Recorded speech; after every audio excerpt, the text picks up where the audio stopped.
Синий угол клетки спортсменки 18 лет. Рост ее 165 сантиметров. Официальный вес 52 килограмм ровно. У нее сегодня профессиональный дебют в клетке. И она представляет Иран. Поприветствуйте Сейнаб Джафари! Красный угол клетки спортсменки. 19 лет, рост ее 163 сантиметра. Официальный вес 52,1 килограмма. Ее профессиональный рекорд 3 победы при 1 поражении. Она из города Бишкек, Кыргызстан. Встречайте, Фарида Абдуева! Don't break the rules. Listen my comments. Touch the gloves. Халил Мамиев, кажется, такой вот классный акцент у него, когда он говорит на английском. Don't break the rules. Халил Мамиев, не нарушайте правила и следуйте инструкциям Халила Мамиева. Третий человек сегодня в этом противостоянии, который будет находиться в закрытой клетке. Алсыз, құрметті көрермен. Do you speak English? Да, алсыз, дайынсыздар ма дейсіз? Пікір қалдырып кетіңіз.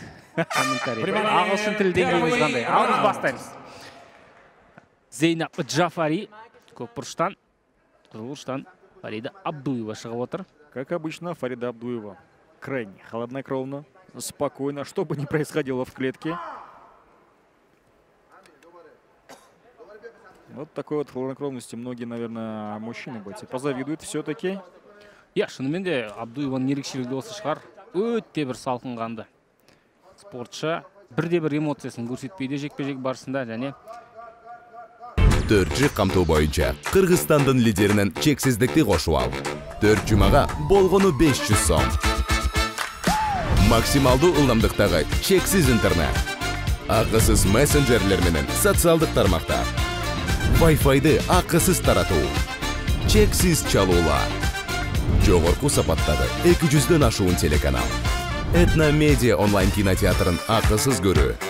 Мой отіркемесінен же Остор дүкендерінің ақысыз есім. Барына чексіз. жап-жақсы қысым көрсете алады. Бірде-бір соққы жасамай-ақ қысым көрсете алатын спортшылардың қатарында. Фарида Пока что набрасывает на удары ногами, работает киками. Здесь были лоу-кики, мидл-кики. соққыға келген кезде Абдуева әлдеқайда жинақы көрінеді. Бәлкім күресіп көретін шығар Джафари. Енді Абдуеваның муайтайдан келгенін түсініп отырмыз. ММА-ге ал Джафаридің базасы қандай екен? Соққы жасайтын жекпе-жектер емес екені анық. Соққы жасау мәнерінен ақ байқалып отыр. Чувствует все-таки нервозность. Иә. У Джафари только лишь происходит какой-то контакт, выбрасывает абсолютно любые удары Джафари, какие только знает.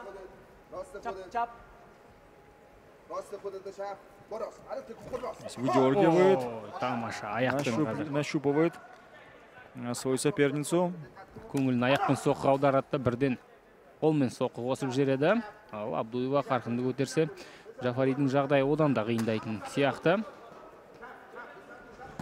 О, неплохо. Здесь с рук зашла с комбинацией. Фарида Абдуева. Джафари пока что вынужден работать вторым номером. Изредка разрывая дистанцию своими атаками. Ну, лоу-кик такой вот бывает. Беспощадный иранский лоу-кик. Амалсыздан бір лақтыра салған соққылардың бірі болып көрінеді. Жақындау керек. О, ну вот здесь вот, конечно же, тоже смогла в размене в этом Джафари нанести несколько ударов. Поджимает к сетке октагона свою соперницу Абдуева. Ну, по всей видимости, что-то из слов Муай и Тай Джафари знает. Такой был локоть, ну, по крайней мере, угрозового удара локтем. Бірақ екеуі де күресуге асығып тұрған жоқ, байқасаң. Енді Абдуева неге күреспейтінін түсініп отырмыз, ау. Джафаридің де бәлкім күрестен хабар аз шығар. Договорились. Давай сегодня без борьбы. Чисто в стойке.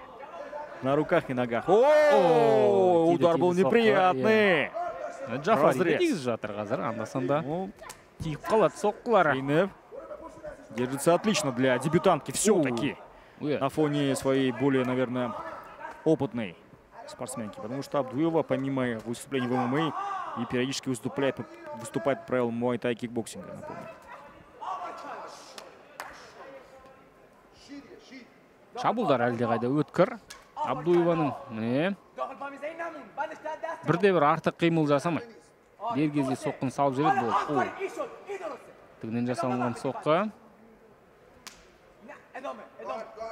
Оңақай, сол ақай болып шыға келеді. Міне қара. Бірде оң аяқ, бірде сол аяқ алды. Тамаша. Лоу-киктерді шынымен де бір нағыз муай-тай стилінде жасайды екен. Толықтай бір жамбасын бұрып барып салып келіп жібереді аяқтан.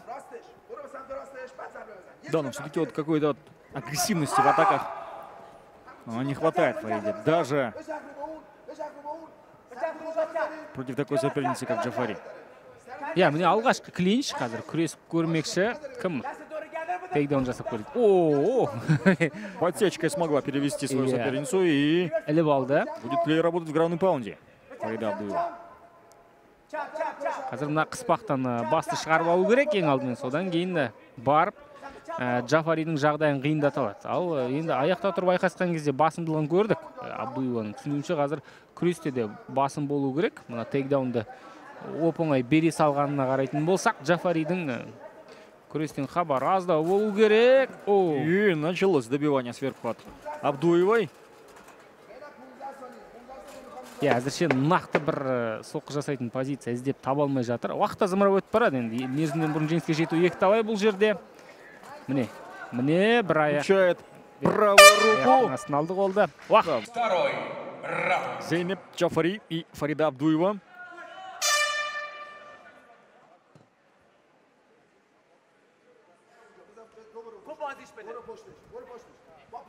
Атакует лоу-киком Джафари. Тягивается. Бұнадай лоу-киктермен Фарида Абдуева. таңғалдыру қиын болады Абдуеваны. Вот такой лоу-кик должен быть, мне кажется.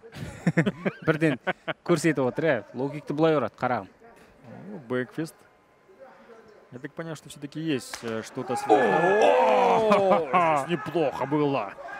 Я недооценил, конечно же, бэкфиста Джафари. Нежданчик. Дейді бұндайды. И тейкдаун, обратите внимание, через корпус проводит тейкдауны. Просто в самых лучших традициях спортсмена ММА, пришедшего из ударных видов спорта, особенно из муай-тай. Вот сразу же вспоминается Валентина Шевченко, который в целом в ноги никогда не... Ну, редко проходит в ноги, в основном делает переводы именно со стойки, именно с клинча. И тут вот Абдуева просто на автомате, по всей видимости, провела этот тейкдаун. Не стал рисковать, я так понимаю. Все-таки, возможно, неудобно Фариде драться в стойке, размениваться ударами против Зейнеп Джафари. Енді көрдің ба, бір нақты бір мектебі жоқ спортшыдан бұндай жерде не күту керек екенін білмейсің, қазір көрдің ба, жоқ жерде. Я давай упрощу до упрощенного. С корявыми спортсменами именно в ударном плане рискованно драться, потому что ты не знаешь, откуда может прилететь тебе. Вот как сейчас, допустим.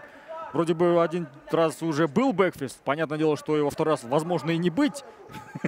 Оттуда из ниоткуда еще один бэкфист прилетает. Және осындай тәжірибелі Абдуева сияқтылар тіпті ондай бэкфистқа түсіп қалып жатады. Тағы да бэкмаунт, сол екінші раундтың жалғасы, бірінші раундтың жалғасы басталады. Маунт оказывается в полном. Фарида Абдуева. Я так понимаю, что здесь уже времени достаточно будет. Возможно, и увидим добивание здесь, из этой позиции. 3 минутта мына жерден бір енді іс тындыратын шығар Абдуева.